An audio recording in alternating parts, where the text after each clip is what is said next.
Hello friends, कैसे हैं आप सब लोग। उम्मीद करती हूँ अच्छे होंगे और स्वस्थ होंगे। मैं डॉक्टर प्रीति आप सबका अपने चैनल में बहुत बहुत स्वागत करती हूँ। फ्रेंड्स, आज हम बात करेंगे इंसोम्निया के बारे में। इंसोम्निया का मतलब है आपको नींद न आने की बीमारी या अच्छी नींद न आने की बीमारी, या नींद आने के बाद आपको रात में बार बार आंख खुल जाना और अच्छे से नहीं सो पाना। इस बीमारी को कहते हैं इंसोम्निया। इंसोम्निया क्या है, इसके क्या सिम्टम्स हैं, और फिर सबसे एंड में हम बात करेंगे इसके होम्योपैथिक ट्रीटमेंट के बारे में। तो मेरे साथ वीडियो के लास्ट तक बने रहिएगा। तो चलिए शुरू करते हैं।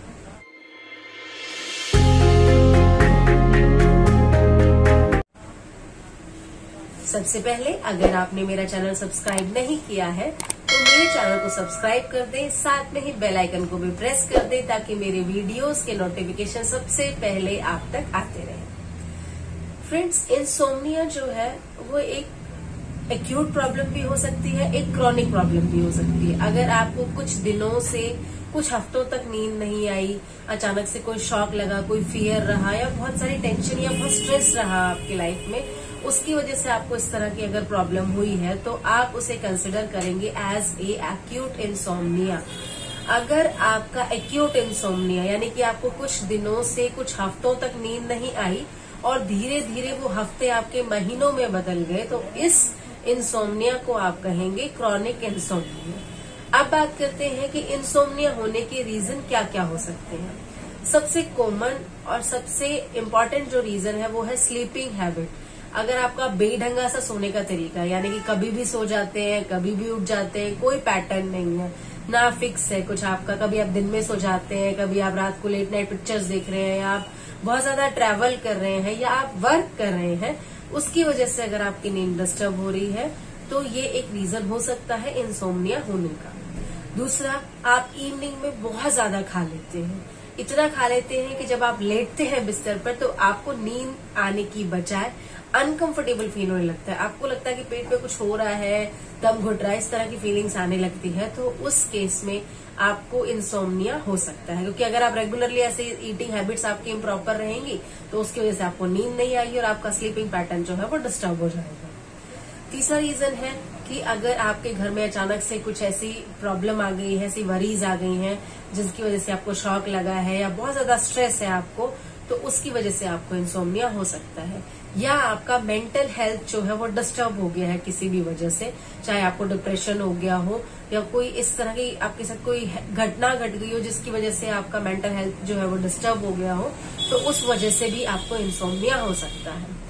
अगर आप किसी मेडिकेशन को कंटिन्यू कर रहे हैं तो प्लीज अपने डॉक्टर से कंसल्ट कर ले कि अगर उस मेडिकेशन को लेने के बाद आपको नींद नहीं आ रही है, इस तरह की प्रॉब्लम बार बार फेस कर रहे हैं आप, तो अपने डॉक्टर से कंसल्ट कर ले। कहीं ऐसा ना हो कि आप जो दवाई खा रहे हैं उसकी वजह से आपकी नींद जो है वो डिस्टर्ब हो। उसके अलावा कुछ हमारी मेडिकल कंडीशंस होती है। मान लीजिए किसी को हार्ट का प्रॉब्लम है, किसी को डायबिटिक है, कोई कैंसर है और बहुत ज्यादा स्ट्रेस है, तो उस कंडीशन में भी आपको इंसोम्निया की प्रॉब्लम हो सकती है।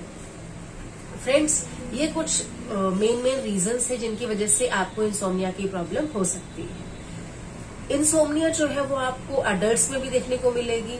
ओल्ड एज में तो हम हमेशा ही देखते रहे हैं कि जब भी लोग 60 के आसपास आने लगते हैं या उसके ऊपर जाने लगते हैं तो उनको नींद थोड़ी कम आना शुरू हो जाती है, लेकिन आजकल ये आपको बच्चों में भी देखने को मिलती है। चिल्ड्रन जो है उनके टीथिंग टाइम में या उनके पेट में कई बार गैस्ट्रिक इश्यूज हो जाते हैं, गैस्ट्रिक रिफ्लक्स हो जाता है, उसकी वजह से भी कई बार बच्चे सो नहीं पाते हैं और उनमें ये हैबिट बन जाती है, तो ये इंसोम्निया बन जाता है बच्चों में। बच्चों में, बड़ों में, बूढ़ों में, हर किसी में ये आपको देखने को मिलेगा। अब बात करते हैं अगर आपको इंसोम्निया है तो आपको क्या क्या सिम्टम्स आएंगे। पहला कि आप सोएंगे और तुरंत उठ जाएंगे, थोड़ी देर में लगेगा कि अब नींद नहीं आ रही है, या फिर आप जल्दी सोएंगे और थोड़ी देर बाद आपकी आंख खुलेगी और फिर पूरी रात आपकी निकल जाएगी और आपको नींद ही नहीं आएगी, या फिर आपको नींद ही नहीं आएगी कि आप पूरा टाइम लेटे रहेंगे, करवटें बदलते रहेंगे और आपको नींद ही नहीं आएगी। तो इसकी वजह से क्या होगा, आपका जो डे रूटीन है वो पूरा डिस्टर्ब हो जाएगा, क्योंकि आप जब उठेंगे आपको लगेगा आपको बहुत थकान हो रही है, रेस्टलेस फील करेंगे आप, आपके मूड स्विंग्स होंगे, आप इरिटेबल हो जाएंगे, बहुत ज्यादा गुस्सा आने लगेगा और आपका काम में दिल नहीं लगेगा, कंसंट्रेशन जो है वो कम हो जाएगा, आप किसी चीज में कंसंट्रेट नहीं कर पाएंगे, आपको लगेगा कि मतलब बहुत ज्यादा चिड़चिड़ापन आ गया है, बहुत ज्यादा थकावट है, अच्छी फीलिंग नहीं आ रही है। तो इस तरह के सिम्टम्स अगर आपको देखने को मिल रहे हैं और उसके साथ आप ना दिन में सो पा रहे हैं और न रात में सो पा रहे हैं, तो आपको डॉक्टर के पास जाकर के कुछ सलाह लेने की जरूरत है और साथ में ही मेडिकेशन की भी जरूरत है। देखिए, अगर आप दिन में छोटे छोटे नैप ले लेते हैं, बार बार 15-15 मिनट 10-10 मिनट सो जाते हैं, आधा घंटा सो जाते हैं, तो जरूर आपकी रात की नींद डिस्टर्ब हो सकती है।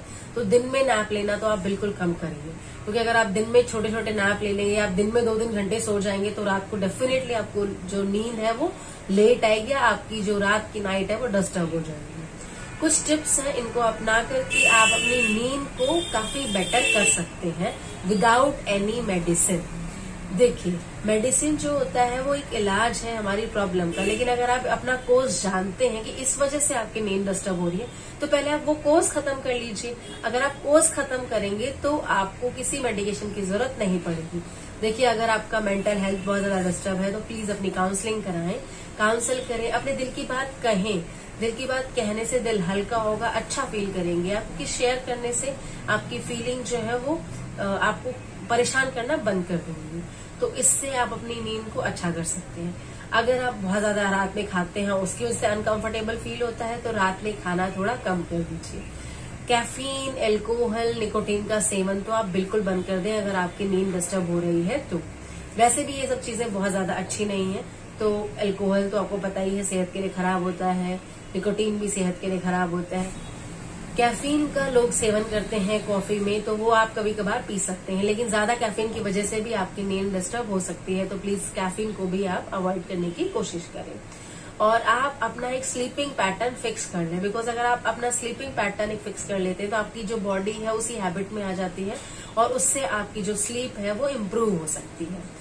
उसके साथ ही रात को सोने से पहले कुछ अच्छा म्यूजिक सुनने की कोशिश करें या एक हल्के गर्म पानी में नहा लें, उससे भी आपकी बॉडी रिलैक्स हो जाएगी और आपको अच्छी नींद आने में मदद मिलेगी। ये कुछ टिप्स हैं जिसकी वजह जिनको अपना करके आप अपनी लाइफ को इम्प्रूव कर सकते हैं, आपकी नींद को अच्छा कर सकते हैं। अब बात करते हैं मेडिकेशंस की, यानी कि होम्योपैथिक ट्रीटमेंट इंसोम्निया। फ्रेंड्स, अगर आपको नींद नहीं आ रही है, आपके दिमाग में बहुत सारे ख्याल चलते रहते हैं और आपकी फिजिकल एक्टिविटी भी काफी लो हो गई है, आपको अच्छा फील नहीं होता है, तो उस केस में आप पैसिफ्लोरा का मदर टिंचर और जिनसिंग का मदर टिंचर दोनों को ही मिक्स करके आप 20-20 ड्रॉप्स दिन में 3 बार लेंगे तो आपकी फिजिकल एक्टिविटी भी इम्प्रूव होगी, आपका मेंटल हेल्थ भी इम्प्रूव होगा और आपका इंसोम्निया जो है वो भी धीरे धीरे ठीक हो जाएगा। अगर आपको माइग्रेन है, माइग्रेन की वजह से आपको नींद नहीं आ रही है या आपको माइग्रेन की वजह से बहुत ज्यादा डिस्टरबेंस होती है, हल्के से शोर से आप सो नहीं पाते हैं, लगता है दिमाग में कीलें चल रही हैं और बहुत ज्यादा सेंसिटिव हो जाते हैं आप, तो उस केस में आप कोफिया क्रूडा ले सकते हैं। कोफिया क्रूडा जो है वो आपकी बहुत ज्यादा हेल्प करेगी आपका माइग्रेन से होने वाले इंसोम्निया को ठीक करने में। उसके साथ ही आप ले सकते हैं कालीफोस। कालीफोस आप लेंगे 6x पोटेंसी में 3 टैबलेट्स दिन में 3 टाइम्स आपने लेनी है। तो कालीफोस जो है वो आपकी इंसोम्निया को धीरे धीरे बेटर कर देगा। तो ये मेडिसिन आप लें तो आप देखेंगे कि इससे आपको काफी ज्यादा इम्प्रूवमेंट मिलेगा। उसके साथ ही अगर आपको बच्चों में इस तरह की दिक्कत देखने को मिलती है तो आप बच्चों में आप दे सकते हैं कैमोमिला 200 पोटेंसी में 2 ड्रॉप सुबह और शाम दे दें, तो आप देखेंगे 1-2 दिन में बच्चे की प्रॉब्लम जो है वो धीरे धीरे खत्म हो रही है। अगर गैस्ट्रिक इश्यूज है, गैस्ट्रिक रिफ्लक्स है आपको, उसकी वजह से अगर नींद नहीं आती है, बहुत ज्यादा डिस्टर्बेंस रहता है पेट में, तो आप नक्स वोमिका 200 पोटेंसी में भी ले सकते हैं सुबह दोपहर शाम 5 ड्रॉप्स डायरेक्टली ऑन टंग पे। तो ये कुछ दवाइयां हैं जिनको आप लेंगे तो आपको लगेगा कि धीरे धीरे आपकी जो बॉडी है वो इम्प्रूव हो रही है, आपकी मेंटल हेल्थ भी इम्प्रूव हो रही है और साथ में ही आपका फिजिकल हेल्थ भी इम्प्रूव हो रही है और आपकी नींद जो है वो धीरे धीरे अच्छी होने लगी है। तो अपना ध्यान रखें। Take care. Bye bye.